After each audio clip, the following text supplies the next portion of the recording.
Hello everyone, আজ আমি আপনাদের সবার জন্য আবার নতুন একটা রেসিপি নিয়ে এসেছি। আমাদের সবাইয়ের ফেভারিট চিকেন বিরিয়ানি। দেখুন চিকেন বিরিয়ানির জন্য কি কি লাগবে। আমরা এখানে চাল ভিজিয়ে রেখেছিলাম।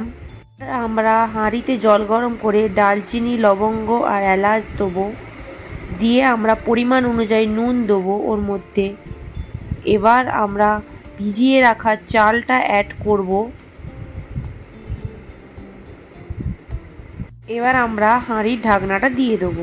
এবার আমরা এইদিকে 800 গ্রাম চিকেন নিয়েছি, পরিমাণ অনুযায়ী পেঁয়াজ আলু কেটে রেখেছি।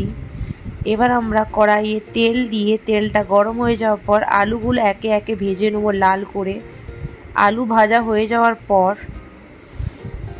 এদিকে আমরা 80% চালটাকে কুক করে এবার রঙের জন্য আমরা সামান্য একটু দুধ আর একটু ফুড কালার ইউজ করব। বেশি দেবো না, কারণ বেশি দিলে লাল হয়ে যাবে। এবার এটা হয়ে যাওয়ার পর আমরা একে একে এবার পেঁয়াজটাও লাল করে ভেজে নেব। অনেকটা লাল করেই ভাজতে হবে, কারণ এটা বেরেস্তা হবে।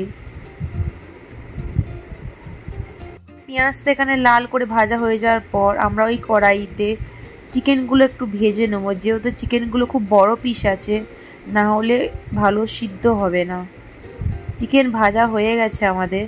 এবার আমরা কড়াইয়ে সামান্য একটু টমেটো দিয়ে চিকেন যেমনভাবে আমরা রান্না করি সেরকমভাবেই রান্না করব। একটু আদা রসুনের পেস্ট দেবো, সামান্য একটু হলুদ দেবো, স্বাদ অনুযায়ী আমরা লঙ্কা গুঁড়ো আর স্বাদ অনুযায়ী নুন দেবো, দিয়ে আমরা ভালোভাবে তাকে নাড়াচাড়া করব। এবার আমরা চিকেন আর আলুকে ভালোভাবে অ্যাড করে ভালোভাবে সিদ্ধ হয়ে যাওয়ার পর হাঁড়িতে আমরা সামান্য ঘি দেবো। এর ওপরে আমরা ঘিটা ভালোভাবে হয়ে যাওয়ার পর এর ওপরে আমরা সাদা ভাত দেবো।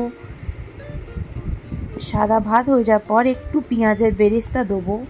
বেরেস্তা দেওয়ার পর আমরা একটু বিরিয়ানি মশলা, আর তার ওপরে আমরা ভালোভাবে সাজিয়ে দেবো মাংস, চিকেন আর আলুকে।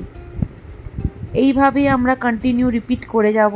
এবার তার উপরে আবার ভাত দিয়ে, আবার পেঁয়াজের বেরেস্তা দিয়ে এরকমভাবে আমরা রিপিট করে যাব। এইভাবে আমরা সাজিয়ে গুছিয়ে দেওয়ার পর এবার আমরা সব থেকে ওপর পাটে সাদা ভাত দেবো। সাদা ভাত দেওয়ার পর আমরা ঘি দেবো আর ফুড কালারটাকে আমরা প্লাসভাবে আমরা ওকে দিয়ে দেবো, যাতে আমাদের পুরোটা লাল না হয় ভাতটা। এবার তার ওপর দিয়ে আমরা ভাজা কাজু ছড়িয়ে দিলাম। ভালোভাবে আমরা এটাকে হাঁড়িটাকে করার জন্য এবার আটা বা ময়দা দিয়ে সাইডটা আমরা সিল করে দেবো। সিল করে একটা গরম চাটুর উপরে আমরা একে বসিয়ে রাখবো। 20 মিনিট বসিয়ে রাখার পর জোরটা কমিয়ে দেবো। এবার দেখো গরম গরম আমাদের বিরিয়ানি রেডি। এবার আমরা বিরিয়ানিটা ভিতরভাবে দেখো। এবার ঝুরঝুরে বিরিয়ানি বাড়িতেই বানাও তোমরা। যারা দোকানের সেন্ট বিরিয়ানি না খেতে পারো তারা এবার চটপট করে খুব সহজেই বিরিয়ানি, চিকেন বিরিয়ানি বানিয়ে নাও বাড়িতে। সো যদি আমার রেসিপি ভালো লাগে প্লিজ সাবস্ক্রাইব। আবার পরের দিন দেখা হচ্ছে। Bye bye.